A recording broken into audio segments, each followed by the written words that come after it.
Bismillahirrahmanirrahim. Alhamdulillahi Rabbil Alamin. Salatu wassalamu ala syarfil anbiya'i wal mursalin. Nabiyina Muhammadin wa ala alihi wa sahbihi ajma'in. Assalamualaikum warahmatullahi wabarakatuh.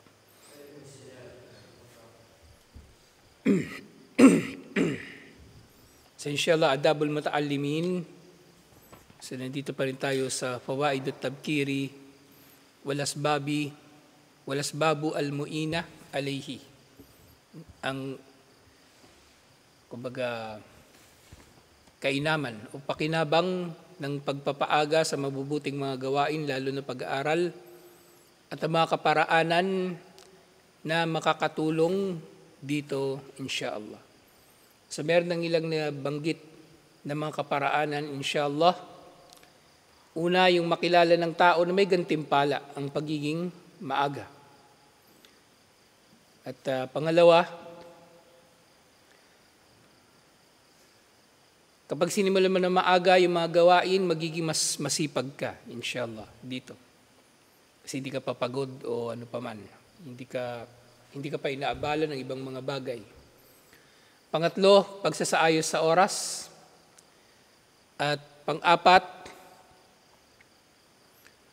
kapag maaga mong ginawa yung umaga kang dumalo, lalo na sa pag-aaral, madadaluhan mo yung simula ng pag-aaral na importante para maintindihan mo yung kabuuan ng aralin. Kasi nandun yung introduction. Panlima, sa mga kainaman o pakinabang ng pagpapaaga, ito sa pag-aaral din ito may kinalaman. Kung maraming tao, lalo na makakaupo ka malapit sa tagapagturo. Pang-anim, ang pagiging maaga sa mga mabubuting gawain ay patunay na ikaw ay ginagabayan ni Allah o minamahal ni Allah. Alhamdulillah. So katulad nga nung nabanggit ng ilang mga hadith na nabasa natin, ngayon naman inshallah, iniulat ni Uthman bin Affan radiyallahu anhu, iniulat ni Imam Muslim, man sallal isya'a fi jama'atin faka'annama qama nisfal layl. ومن صلى الصبح في جماعة فكأنما قام الليل كله. So dito sinabi niya, sino man daw ang magsala ng salatul isya kasama ang jamaa ay katulad ng nagsala sa kalahati ng gabi. Kalahati ng gabi siya ay nagsala. At sino man magsala ng fajar kasama ang jamaa ay katulad ng nagsala ng buong gabi. So ito ang tinutukoy dito, syempre yung jaza, yung gantimpala ng gawain na ito. Yung gantimpala ng gawain na ito, yung pagsasala ng isya at pagsasala ng fajar. Jaza, hindi ijza. So lilinawin natin uli, magkaiba yung dalawang bagay. Yung jaza, gantimpala, at ijza, pampalit o pagiging katumbas ng isang bagay. Kaya nga yung malalaman natin yung jaza, gantimpala, at yung ijza, ito rin yung kahulugan ng o pinanggalingan ng salitang mujzi na sa gusul bilang halimbawa o sa wudu. At iba pa mga gawain mayroon tinatawag na mujzi. Siya yung bare minimum na pwede mong gawin na pampalit sa gusul.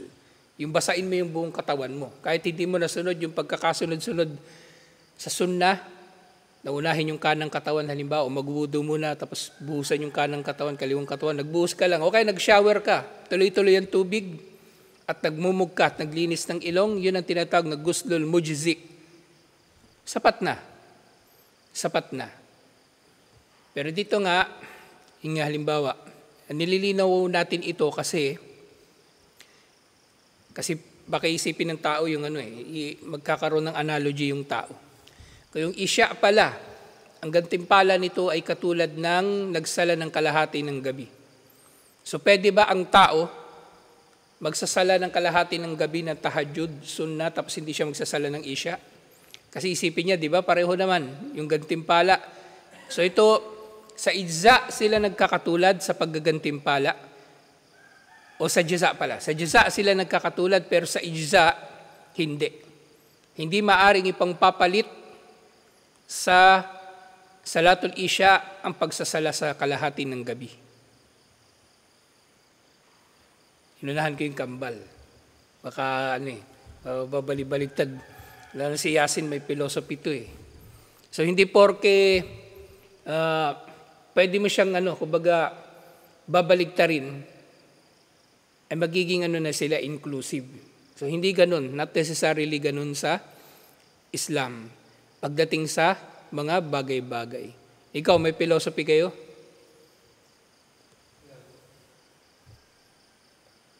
Ano yung subject?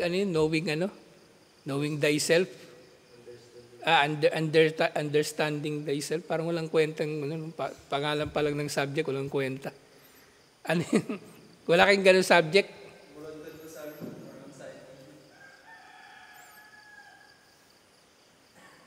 Scientific.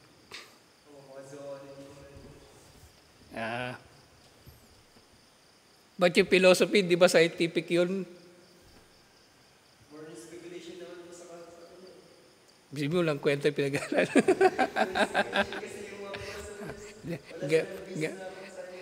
Parang si Satanas, pinag-aaway niya. Wala raw kwenta yung mo. Wala raw kwenta. Tama nga naman. Kasi yung problema sa philosophy, speculation naman talaga yun eh. Kaya sabi mo, di ba, parang walang kwenta yung Kasi nga nasanay na tayo sa Islam, lahat may dalil. Yung philosophy, wala yung papaikot-ikutin lang nila yun eh. Kaya nga yung mga Muslim na nagbabad sa philosophy, yan, si Ibn al-Arabi, naliligaw talaga sila. Pati qadar, pinakialaman na nila eh.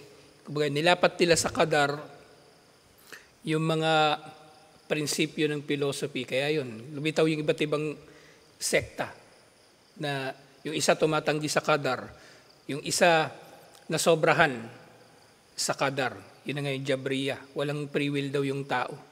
Yung isa naman, nagsasabi, walang qadar kasi lahat umiiral sa free will ng tao at kung ano yung mangyayari, saka lang ito itatala ni Allah para magantimpalaan o mabigyan ng parusa. Pero tayo, nasa makatwiran tayong pag-unawa. Kasi nga, hindi porke, yung balikan natin ito, hindi porke yung Salatul Isya, ang reward nito katumbas ng kalahati ng gabi. Pag nagsalat ka ng kalahati ng gabi, kahit hindi ka na mag-isya, walang problema, hindi pwede. Hindi pwede. At ganyan din, kung yung tao magsasala ng isang buong gabi, tapos hindi na siya magsasala ng Fajr, hindi rin pwede. So, jaza pareho, pero sa ijza, hindi. Hindi sila pampalit. Ang sala na ito, yung sunnah na ito, sunnah yung tinutukoy dito. Hindi siya pwedeng pampalit sa Fajr at Isya. So, tinutukoy dito, yung kinalaman ng hadith na ito, dito sa kabanata na ito. Kasi kung magpapaaga ka ng pagdating sa Salatul Isya at Salatul Fajr, inshallah, naabutan mo ang jama'a. Mas makakatiyak ka na maabutan mo ang jama'a.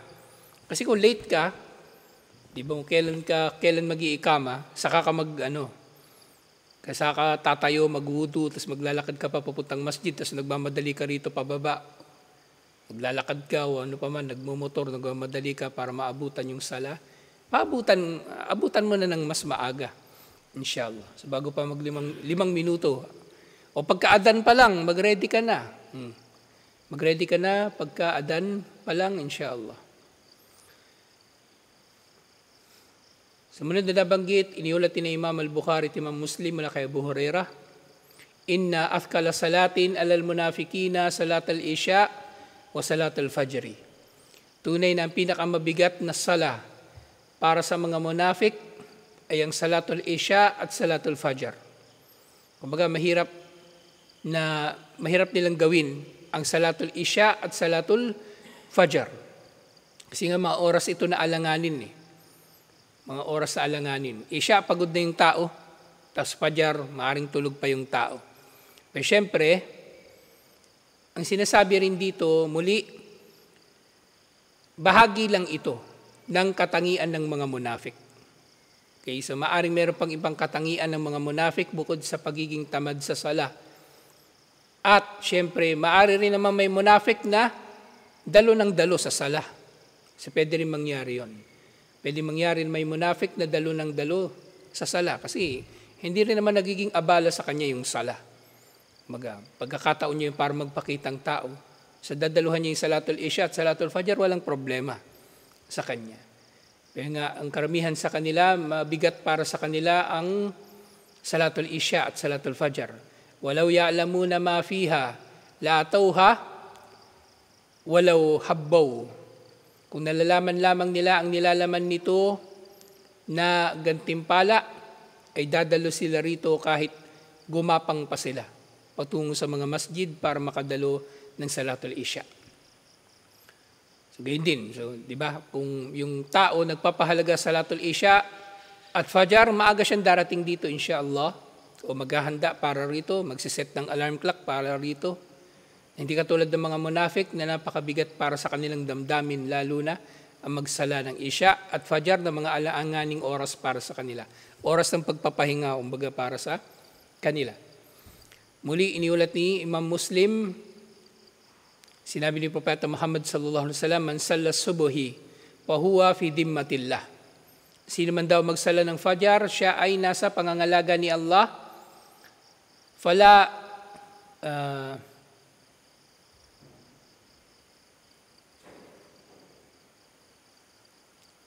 baliktad dito Fala yubtilannakum, dapat ito. Fala yubtilannakum Allahu min dimmatihi syai'a.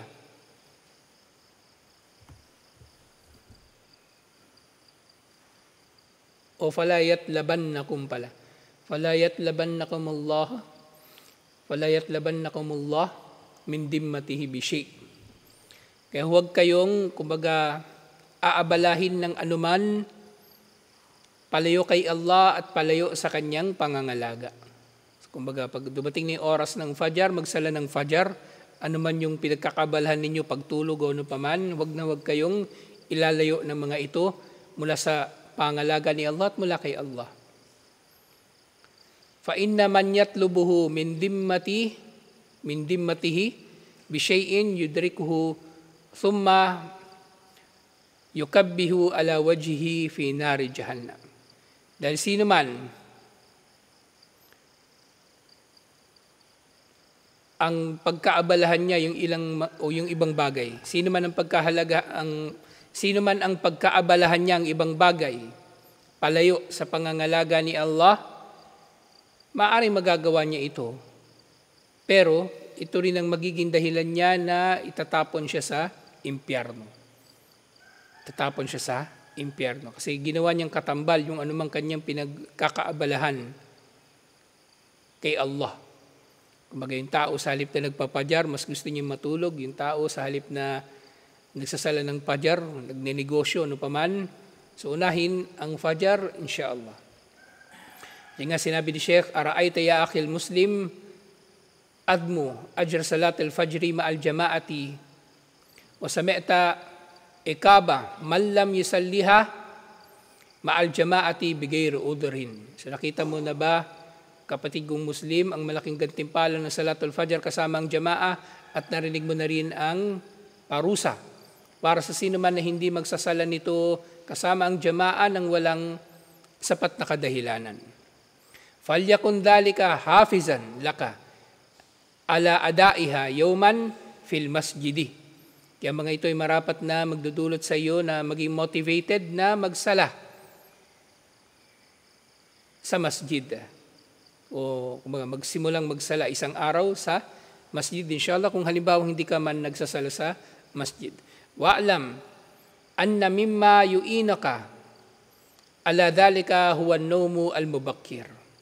So nga, kabilang sa mga makakatulong upang makadalo ka ng Salatul Fajr at makadalo ka ng maaga, insyaAllah, yung tinatawag na Nawmul Mubakkir. Ano yun? Maagang pagtulog. Maagang pagtulog. Nawm, pagtulog. Mubakkir, maaga. So, kung gusto mo magising maaga, matulog ka ng maaga, insyaAllah. Ikaw, baka nag-ano ka pa ngayon? Ano? Hindi makasagot pag guilty. Mukhang guilty. Ilalaro ka pa rin ngayon. Hindi na. Gurado ka. Mamasabit ka dyan sa kape mo. Hindi ka nagsasabi ng totoo.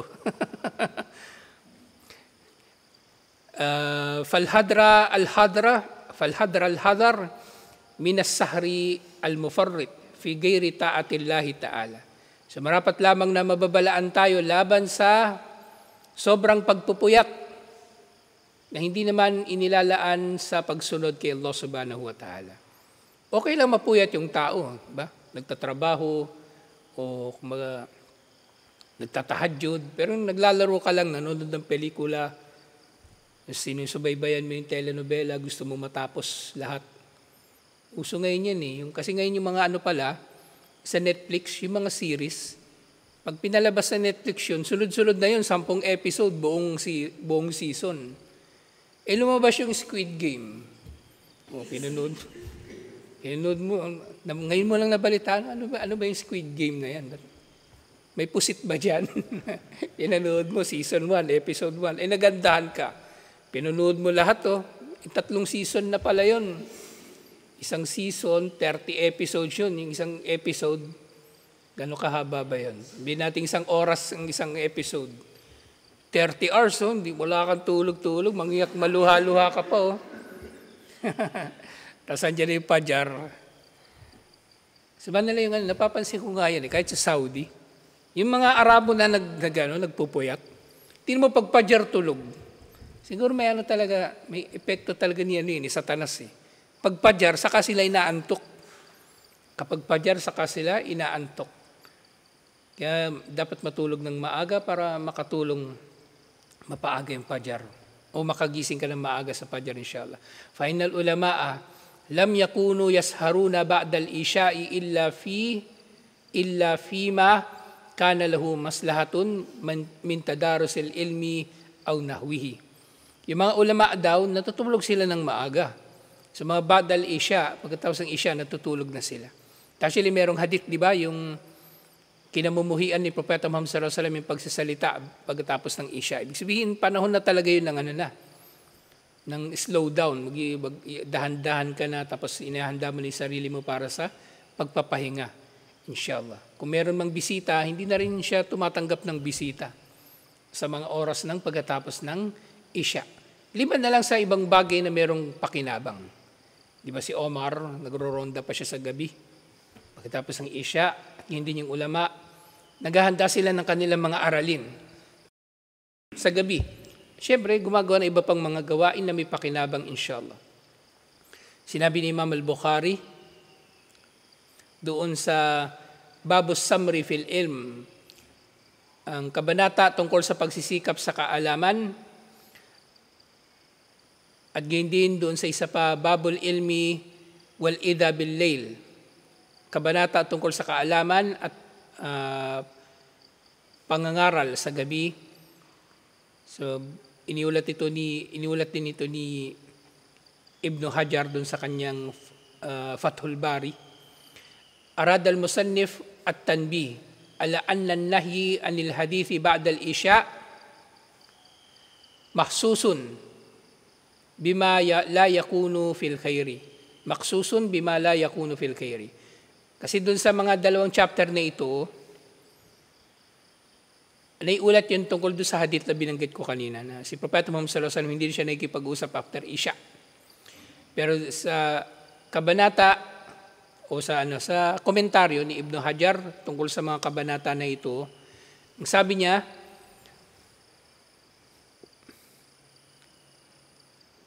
ang musannif, yung tagapag-compile. Ang tinutukoy niya ditong musannif, si Imam al-Bukhari. Kasi nga, yung kanyang aklat na Fathul Bari, komentaryo ng Sahih al-Bukhari. Maririnig dito yung salita na ito, musannif.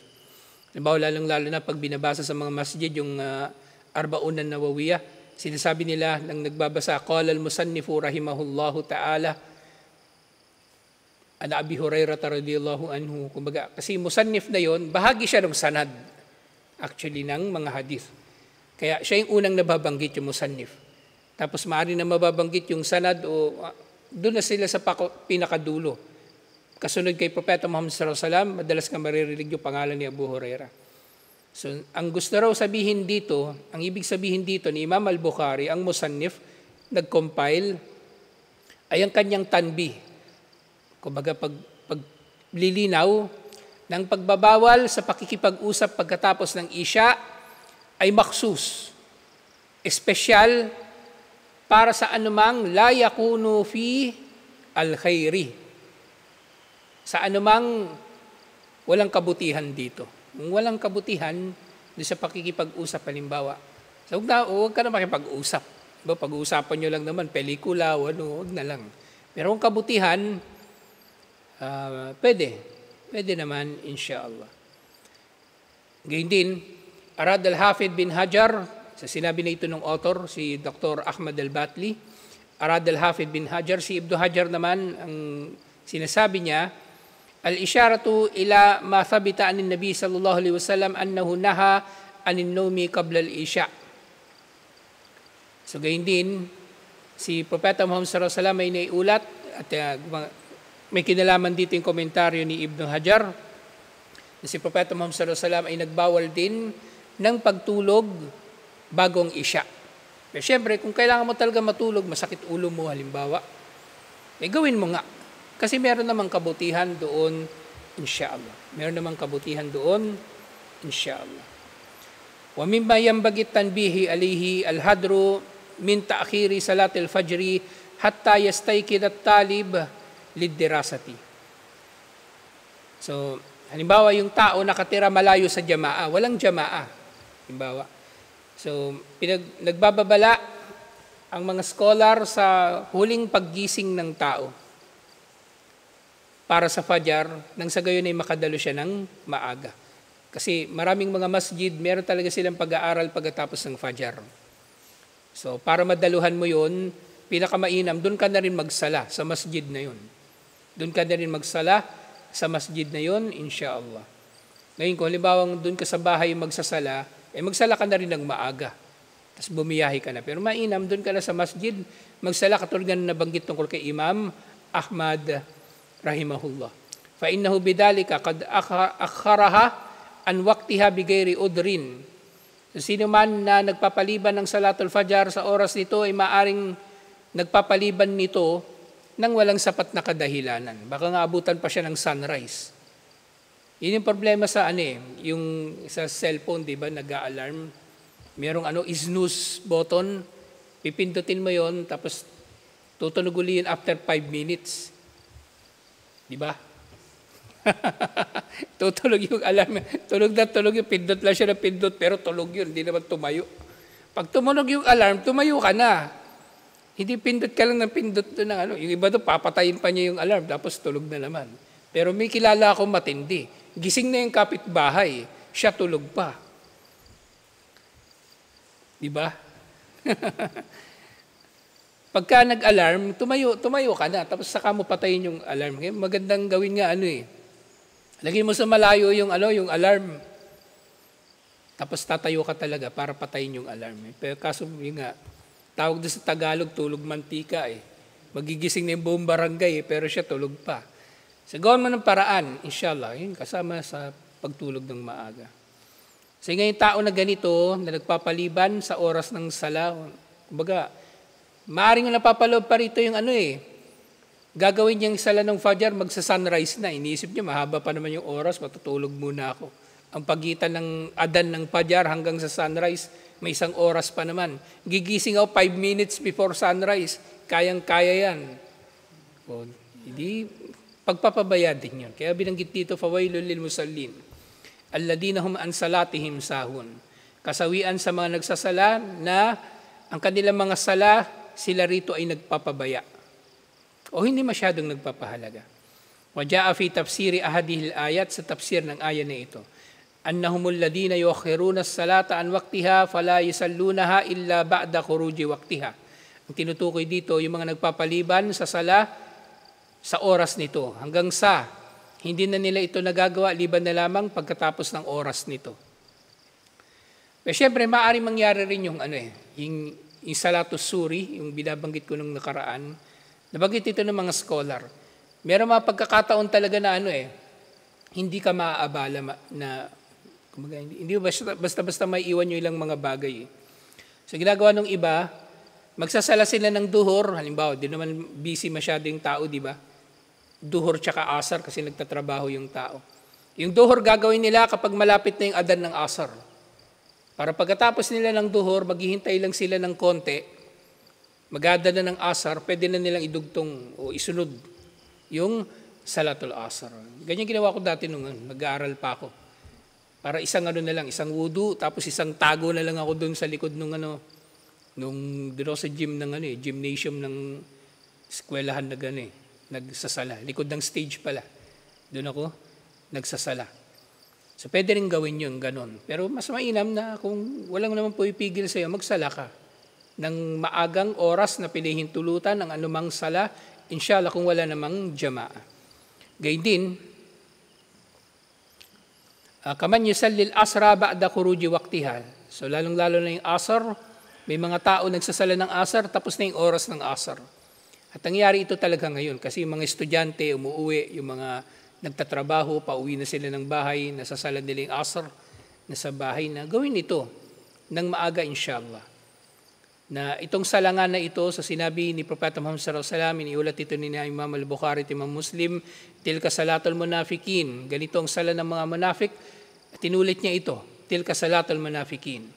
Yajlisu bi qurbi syamsi hatta idha kanat bayna qarni syaitanin qama fanakara arba'an la yadhkurullaha fiha illa qalila. So merong mga munafik tungkol ito sa salatul asar. Hindi sila magsasala ng salatul asar liban na lang hanggang sa hatta yarkabu syamsu hatta idha kanat bayna qarni syaitan, hanggang sa malapit na yung paglubog ng araw, saka lang nila gagawin yung salatul asar. Malapit na hatta idha kanat bayna qarni syaitan, hanggang sa kumbaga dumitaw na yung dalawang sungay nga ni Satanas sa sunset. Saka lang siya magmamadali na gawin ng 4 na rakaah na hindi na niya nababanggit si Allah halos.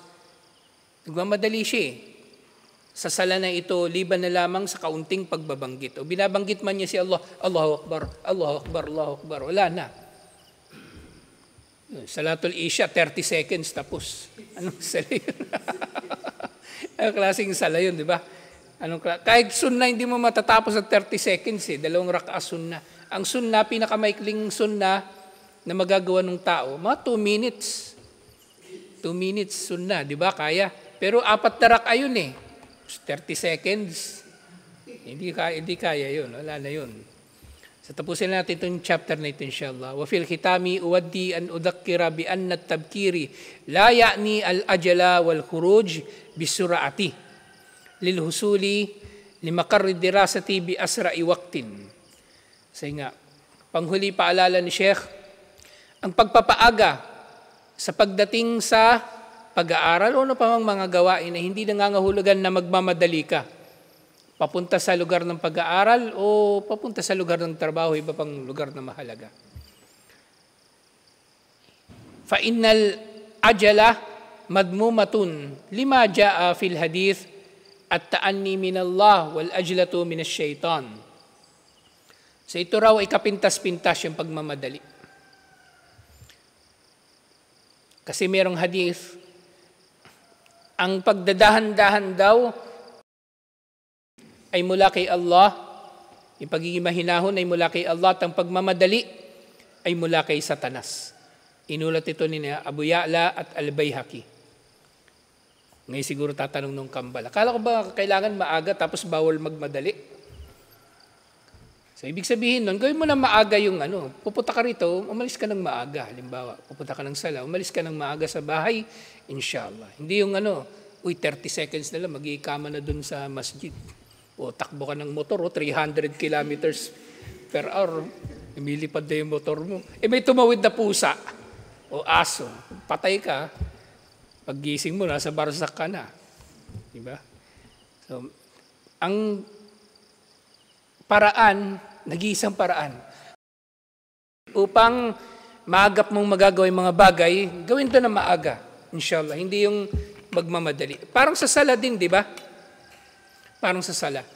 So pinagbabawal yung pagtakbo para maabutan mo yung takbiratul ihram o maabutan mo yung raka'a. Maglakad ka ng dahan-dahan, insyaallah, o malumanay.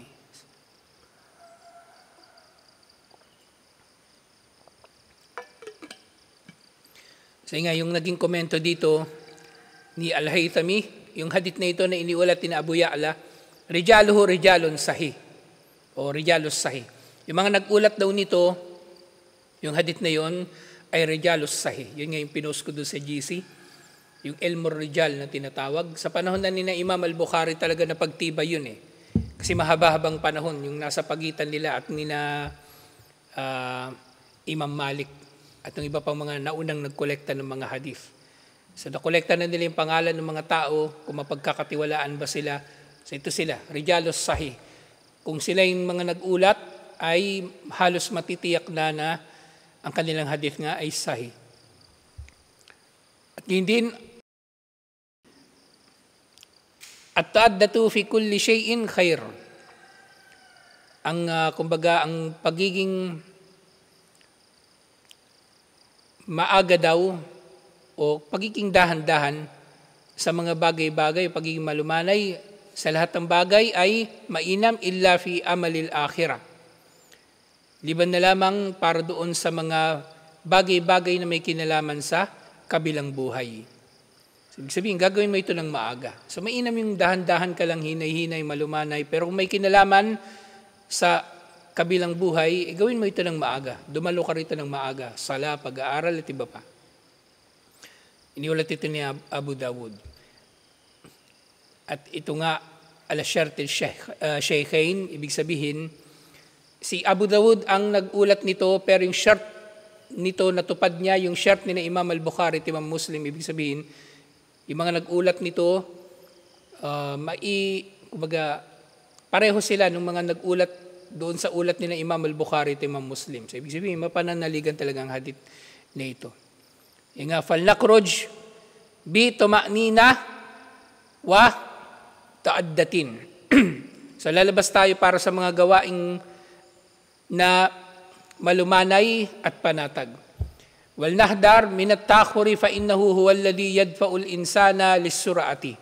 At marapat nating iwasan ang pagpapaliban sa mga gawain na nagiging dahilan na yung tao ay magmamadali. So yun yung dagdag na paliwanag doon sa hadith kanina, na ang pagiging malumanay ay mula kay Allah, at ang pagmamadali ay mula kay Satanas. Waqad yuki'uhu fi hadithin mururi. Yung pagmamadali nga ng mga tao, so bukod sa nawawalan sila ng kapanatagan, nangyayari dito, nagiging dahilan nito ng mga aksidente sa kalsada, sa kanilang pagmamadali. Mga aksidente sa kalsada, sa kanilang pagmamadali, waliyadu billah. So ganito, ang simpleng sekreto upang magawa mo ng maayos yung mga bagay. Maging maaga, karito, nang sa gayon, hindi ka nagmamadali. Alhamdulillah. So isunod na chapter na nga dito, Adabu Majlisil Ilm. Yung magagandang asal sa pagdalo sa mga pag-aaral, inshallah. So kabilang na dito yung tamang pakikinig, tamang pagtatanong, at iba't iba pang mga mabubuting asal, inshallah, sa pag-aaral. Tutuloy natin ito, inshallah. Assalamualaikum warahmatullahi wabarakatuh.